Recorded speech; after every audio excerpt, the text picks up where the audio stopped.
생활비 부담으로 장 보는 것도 두려울 때가 있습니다. 이럴 때 지원금, 바우처를 신청하여 생활비를 아껴보세요. 1인 가구 기준 1년에 많게는 40만 원을 지원받을 수 있는 바우처 제도부터 식료품을 공짜로 받아갈 수 있는 제도까지 다양하게 준비되어 있는데요. 수급자거나 취약가구인 경우 되도록 복지 제도를 잘 이용해서 생계에 도움되시면 좋을 것 같습니다. 그럼 어떤 복지 제도들이 시행되고 있는지 알려드릴게요. 그 전에 구독과 좋아요 눌러주세요. 안녕하세요. 복지 김여사입니다. 물가가 오르면서 식비 부담이 점점 커지고 있죠. 특히 저소득 가정이라면 식사를 챙기는 일조차 큰 고민이 될 수 있는데요. 정부와 지자체에서는 이런 분들을 위해 다양한 식품 바우처 제도를 운영하고 있습니다. 그런데 정작 어떤 제도가 있는지 어떻게 신청해야 하는지는 잘 모르시는 경우가 많습니다. 오늘 영상에서는 저소득층이 신청할 수 있는 대표적인 식품 지원 제도 4가지를 소개해 드릴게요. 영양 플러스, 푸드뱅크, 농식품 바우처, 그리고 정부 양곡 할인까지 각 제도별 지원 대상, 혜택, 신청 방법까지 깔끔하게 정리해 드리니 끝까지 함께 해주세요. 혹시 주변에 해당되는 분이 있다면 꼭 알려주세요. 식비 걱정 덜고 건강한 식생활 챙길 수 있는 기회가 될 거예요. 우선 어떤 제도가 있는지 빠르게 정리해 드릴게요. 지원 자격이나 신청 방법은 지역별로 다를 수 있으니 이 점 유의해서 확인해 주시기 바랍니다. 첫 번째 제도는 영양플러스입니다.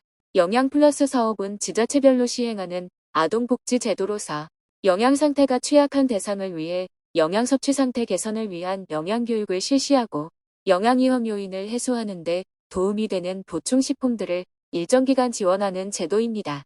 월 1회 영양교육과 함께 보충식품을 지원하고 있습니다. 가구 구성 요소에 따라 조제분유, 쌀, 감자, 달걀, 당근, 콩, 김, 우유, 닭가슴살, 주스 등이 제공될 수 있습니다. 지원 대상자는 기준 중위소득 80% 이하의 영유아 가정, 임신부 가정, 출산, 수유부 가정이 대상으로 영양위험 요인이 있어야 하는데요. 여기서 영양위험 요인이란 빈혈, 저체중, 과체중, 성장부진, 영양 섭취 상태 불량 등 한 가지 이상의 영양위험 요인 보유한 것을 말하며 영아는 생후 12개월까지, 유아는 만 72개월 이하를 말합니다. 기준 중위소득 80%는 가구원 수별로 소득 기준이 다르게 적용되는데요. 2인 가구라면 소득 기준이 314만 원 이하, 3인 가구는 402만 원 이하, 4인 가구는 487만 원 이하여야 하네요. 참고로 건강보험료 본인부담금을 기준으로 확인하셔도 됩니다. 신청은 각 지역별 보건소로 방문 신청 및 문의가 가능합니다.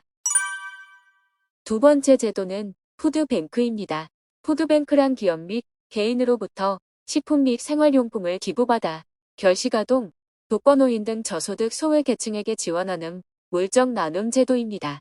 1960년대 후반 미국에서 처음 시작한 이 복지 제도는 우리나라 IMF 경제위기 이후 급격히 증가한 노숙인, 결식아동의 급식 문제를 해결하기 위해 도입되었는데요. 현재는 전국 17개 광역 푸드뱅크, 450여 개의 기초 푸드뱅크와 마켓으로 발전하였습니다. 지원 대상자로 선정되면 6개월이나 1년 등 제공기간을 부여받고 해당 기간 내 푸드뱅크를 이용할 수 있습니다. 보통 기부받은 음식은 유통기한이 임박해 있기도 하는데요. 식료품의 경우 되도록 빠르게 소비할 수 있는 것들 위주로 지원받으시면 되고요. 식료품 외에도 생필품까지 지원받을 수 있어서 잘 이용해 보시면 좋을 것 같네요. 지원 대상자는 경제적으로 어려움을 겪고 있는 사람으로 긴급지원 대상자, 차상위 계층, 수급 신청 탈락자, 기초생활 수급자 등이 지원 대상자가 될 수 있습니다. 지원 대상자는 지역별로 선정 조건은 달라질 수 있으나 대부분 긴급하게 지원이 필요한 개인을 중심으로 우선 선정한다고 하네요. 신청은 푸드뱅크를 이용할 수 있는 지자체에 문의하시면 지역별 신청 방법을 자세히 안내받을 수 있습니다. 우리 동네에 푸드뱅크가 있는지 푸드뱅크 지도를 통해 확인해 보시기 바랍니다. 세 번째 제도는 올해부터 전국으로 확대된 농식품 바우처입니다. 농식품 바우처 제도는 지난해보다 적용 지역은 늘어났지만 신청 자격이 너무 높아져서 이용할 수 있는 대상은 오히려 줄어들었는데요. 그래도 매월 지원금을 받을 수 있어서 지원 대상자라면 꼭 이용해 보시기 바랍니다. 농식품 바우처란 취약계층에게 식품을 지원하는 대표적인 제도로 매달 바우처를 지급하여 원하는 식품을 직접 구매할 수 있습니다. 지원금은 가구원 수별로 다르게 지급되며 1인 가구라면 월 4만 원, 2인 가구는 6만 5천 원, 3인 가구는 8만 3천 원, 4인 가구는 10만 원이 지급됩니다. 이 바우처로 국산 과일류, 채소류, 행유, 신선한류, 능류, 잡곡류, 두부류를 구매할 수 있고요. 이외 다른 품목은 구입이 불가하네요. 신청 대상 자격은 생계급여 수급자로 가구원으로 임산부, 명류아, 아동이 포함되어 있어야 합니다. 기존에는 수급 자격만 갖추면 되었지만 이제는 가구원 유형까지 충족해야 됩니다.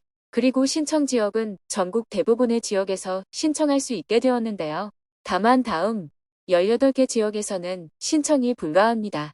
신청은 올해 12월 12일까지 농식품 바우처 홈페이지에서 신청할 수 있지만 매월 지급되는 바우처다 보니 되도록 빨리 신청해야 더 많은 지원을 받을 수 있습니다.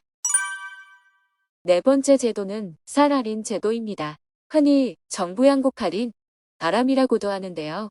정부 양곡은 저소득층에게 저렴한 가격으로 쌀을 지원함으로써 생활 안정을 도모하는 복지 제도입니다. 어느 정도로 저렴한지 알아볼게요. 쌀 10kg에 보통 3만 원대에서 4만 원대로 가격이 형성되어 있는데요. 정부 양곡 할인을 이용하면 쌀 10kg 1포당 2,500원에서 만원에 구입할 수 있게 됩니다. 생계, 의료급여 수급자는 한 포에 2,500원, 주거급여, 교육급여, 차상위 계층은 한 포에 만원에 구입할 수 있죠. 지원 대상자는 법정 차상위 이하로 기초생활수급자와 차상위, 지원 대상 한부모 가족이 해당됩니다. 신청은 주민센터에 직접 방문하여 신청할 수 있습니다. 오늘은 저소득층이 신청할 수 있는 식품복지 제도들을 소개해드렸습니다. 최근 시범사업으로 진행 중이던 의유 바우처가 축소됨에 따라 신청을 못하는 사례가 늘어났는데요. 물론 지역별로 그리고 시범사업 연장 여부에 따라 다시 신청할 수도 있다고 하니 추가 소식 들려오는 대로 이 부분도 알려드릴게요. 그럼 오늘 내용이 유익하셨다면 구독과 좋아요 부탁드립니다.